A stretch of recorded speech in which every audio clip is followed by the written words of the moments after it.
प्यारी।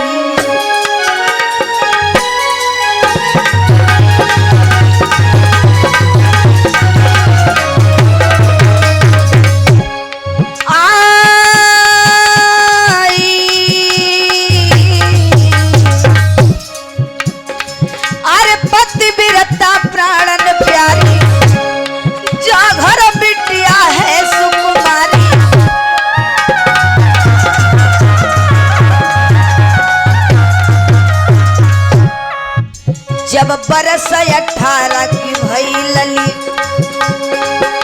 जब बरस 18 की भई लली, जब को यौवन अंग सुहाए, जब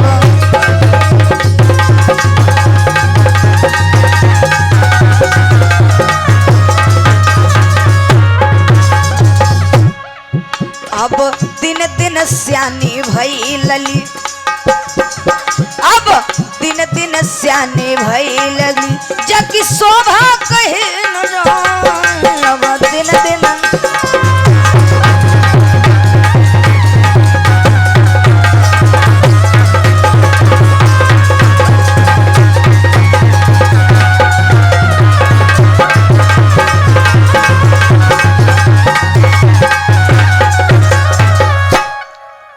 जब बरस 18 की भई लली, माता पिता चिंता में छा गए, मेरी बिटिया शादी की योग्य हो चुकी है, अब इसका विवाह कर देना चाहिए।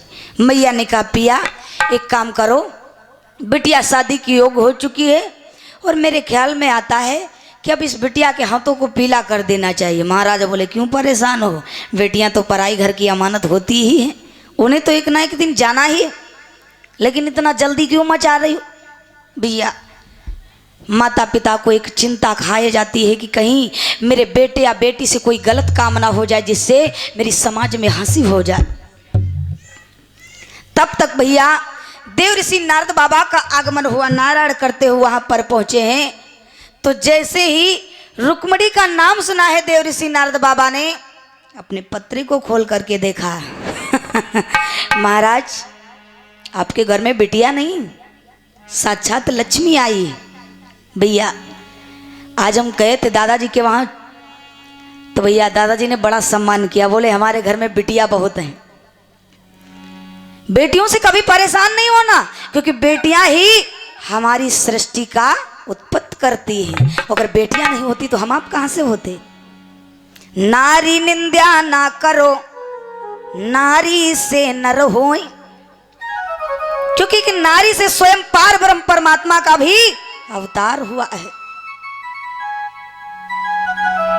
तो जिस समय देव ऋषि नारद बाबा ने अपने पत्रे को खोल करके देखा, बोला महाराज आपके घर में तो स्वयं लक्ष्मी आई फिर आपको परेशान होने की क्या जरूरत है। कि अरे पत्रा लीनो हाथ रे, और नारद ने गिरा उचारी,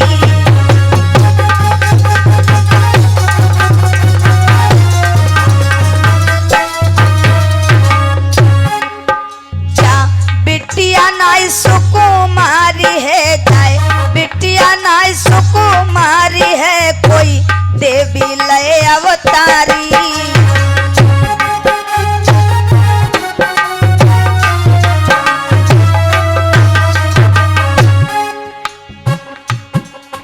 महाराज के घर में देवी लय अवतार, बजे बधैया यज महलन में खुशियाँ छाई अपार।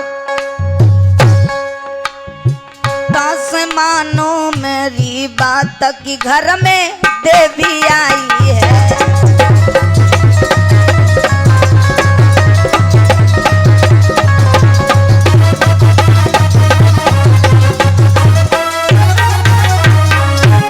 देवी आई है कि देवी आई है, तासे मानो मेरी बात की घर में। महाराज तुम्हारे तो घर में स्वयं लक्ष्मी का वास हुआ है, फिर आप क्यों परेशान हो रहे हो। और रही शादी की बात तो टेंशन मत लो, लिखी विधाता की नाई टली है, जो ब्रह्मा ने लिखे लीलार। विधना का लेख कभी टल नहीं सकता, क्योंकि ब्रह्मा जी की ऐसी कलम है जिसका लेख कभी जीवन में कोई टाल ही नहीं सकता है। धीरे धीरे जब बिटिया सियानी हुई, मैया देखती है, रोज रोज अपने पति से कहती, पिया अब मुझे तो बड़ी चिंता खाए जा रही, लोग कहेंगे कि महाराज होकर के भी अपनी बिटिया का विवाह नहीं कर पा रहे। भैया इस संसार में लोग अपने दुख से नहीं दुखी, दूसरे को सुख देख रहे हैं उससे परेशान। कहना हाँ दादा ये तो 4 व्हीलर गाड़ी चले लगा, हम तो साइकिलें सब ही चल रहे हैं। और साइकिल वाले कर्म नहीं कर रहे हैं, बोई हो धतुरवा तो अनार न मिली, और प्यारे मानव का तनवा बारंबार न मिली। रुक्मणी जो जो सियानी होती, एक दिन की बात है, रुक्मणी ने अपने केसों को धुला और छत पर बैठी शयन कर रही थी। ध्यान देना, माताएं जब बालों को धुलती हैं तो उनकी सुंदरता थोड़ा और बढ़ जाती है, शास्त्रों में दिया गया है।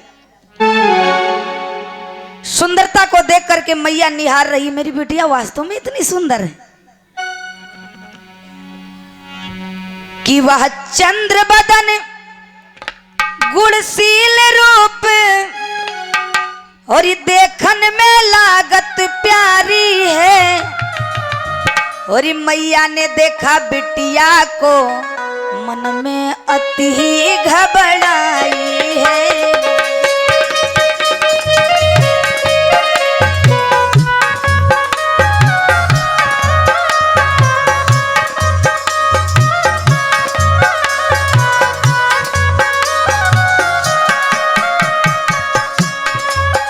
सूरज की किरण फीकी थी, सुंदर वह बदन निहारी है। महाराजा की वह बिटिया है, रुक्मणी सीधी सुकुमारी है।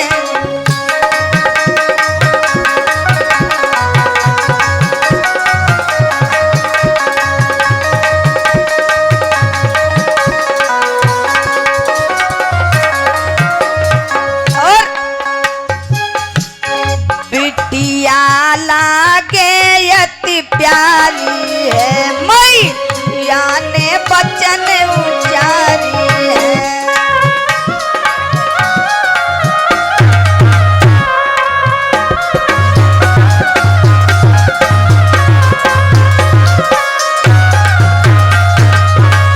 रुक्मणी लागे अति प्यारी है, मैया ने बचन उचारी है।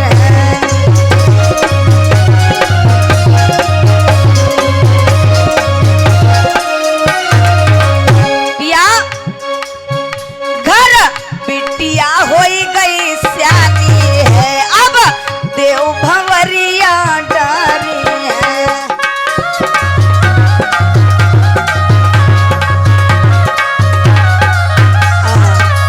महाराज बेटी सियानी हो चुकी है और मेरे ख्याल में आता है जाओ इसका कहीं विवाह देखो। मैंने उस दिन बताया था कि लड़के का और चाहे लड़की का विवाह देखने के लिए जाओ तो कुछ बातों का ध्यान देना चाहिए। का खा गा घा अंगा,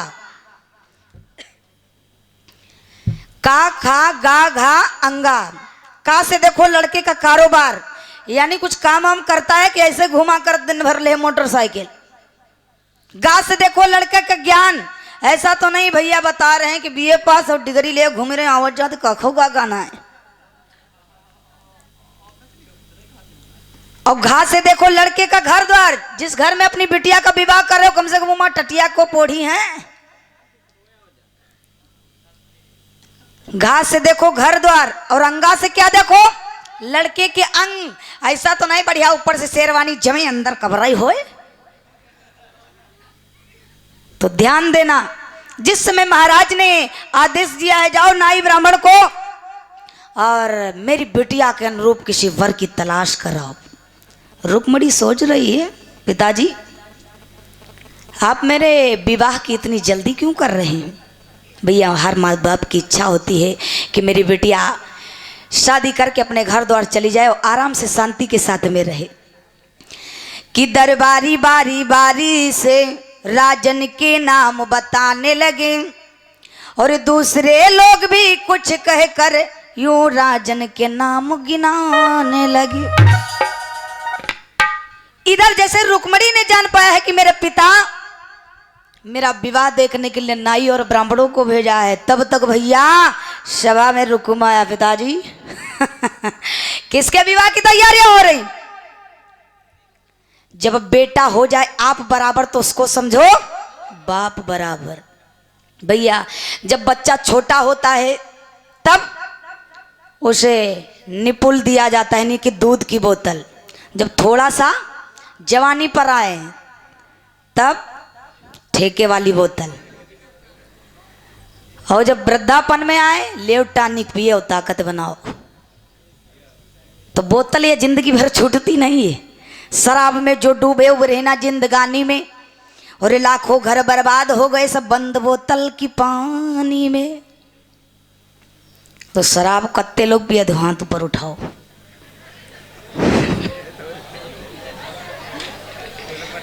अब नहीं उठे ही कोई जना, बस वल्ली 2 पीस। अच्छा अच्छा, हाँ तुम जरूर पियो, जब तक या क्वार्टर लगाए ना तब तक नहीं।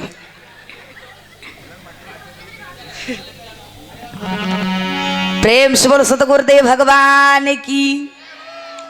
आज जिसमें महाराज भीष्म को रुकुम ने कहा पिताजी किसके विवाह की तैयारियां चल रही हैं, महाराज ने कहा कि रुक्मणी के विवाह की मैं बात कर रहा हूं। अब रुकुम ने कहा पिताजी मेरी बात सुनो, अगर रुक्मणी का विवाह देखने के लिए कोई लड़का उचित रहेगा तो मैं ढूंढूंगा, आप नहीं, क्योंकि शासन में जला रहा हूं। अब भैया जैसे इतनी बात के पिता ने कहा तू मूर्ख है क्या, जब तक मैं जीवित हूं तब तक तेरा कैसे अधिकार आ गया? भैया पिता आजकल बैठे रहते हैं, भैया बैंक से लेने एटीएम सारे पैसा फरार। क्या करें, माता पिता मजबूर भी है। ज्यादा बच्चों से लड़ाई करोगे तो दुआरे डरो खटिया। देखो जग्गा भैया कैसे लगी है गाया क्वार्टर। प्रेम से बोलो सतगुरुदेव भगवान की। रुकुम ने कहा सुनो पिताजी, अगर शादी रुक्मणी की देखने के लिए कोई जाएगा तो मैं जाऊंगा, मैं लड़का चुनूंगा। सुनो पिताजी कि मेरे सामने वो बबुला तेरी चाले नाए चली पई है,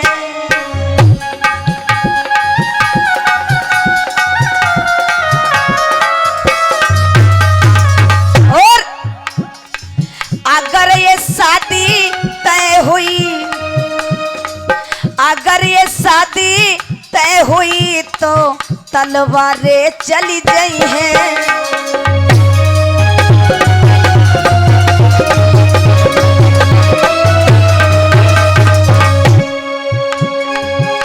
महाराज कही तब रुकुम लाल समझाए, बबुला मानो बात की वरना हम चुनी है तत्काल।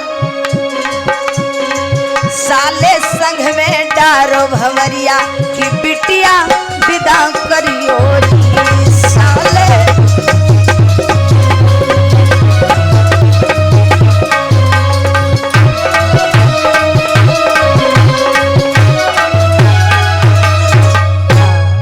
जिस समय भैया रुकुम ने कहा पिताजी मेरे ख्याल में एक लड़का बहुत सुंदर है। कौन है? नातेदार है, रिश्तेदार है, लेकिन मेरा रिश्ते में साला लगता है।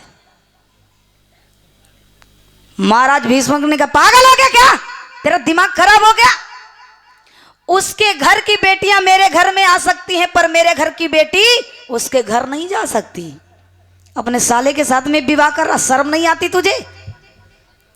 अब जैसे भैया रुकुम साहब ने सुनी है बात तो महाराज भीष्मक समझा रहे, पर रुकुम की समझ में नहीं आ रही। पिताजी अगर अपनी मनमानी करोगे तो तलवारें चलेंगी, शादी नहीं होगी।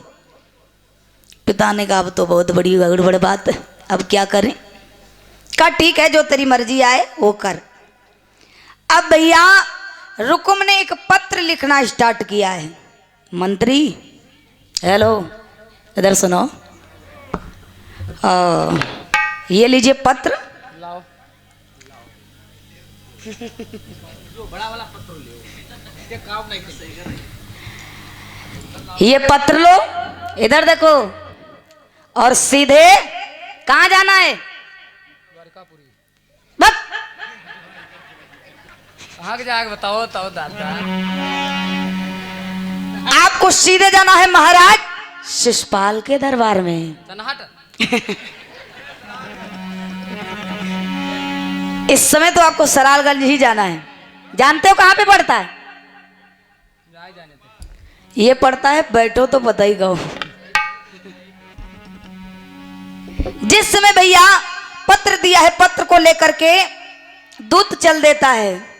अब भैया जैसे रुकमणी ने सुना है कि मेरा भैया ही मेरा काल बन रहा, अपने साले के साथ हम ब्याह कर रहा है। भैया कोई भाई ऐसा होगा कि अपनी बहन का विवाह अपने साले के साथ हम कर दे? ये तो उल्टा हो गया। अपने धर्म में ऐसा उल्टा नहीं होता, क्योंकि उसकी बेटियां अपने घर आ सकती हैं, अपने घर की बेटियां उसके घर नहीं जा सकती। बहुत समझाएगा पर नहीं माना। अब रुकमणी रोती हुई अपने सखियों के पास में पहुंची। बहना क्या हुआ? सुनो, मेरा भैया बहुत बड़ा दुश्मन बन गया है। क्या हुआ? सखियों ने कहा मत पूछ। कि जाते रो होई है सत्यानाश, कि जाते रो होई है सत्यानाश।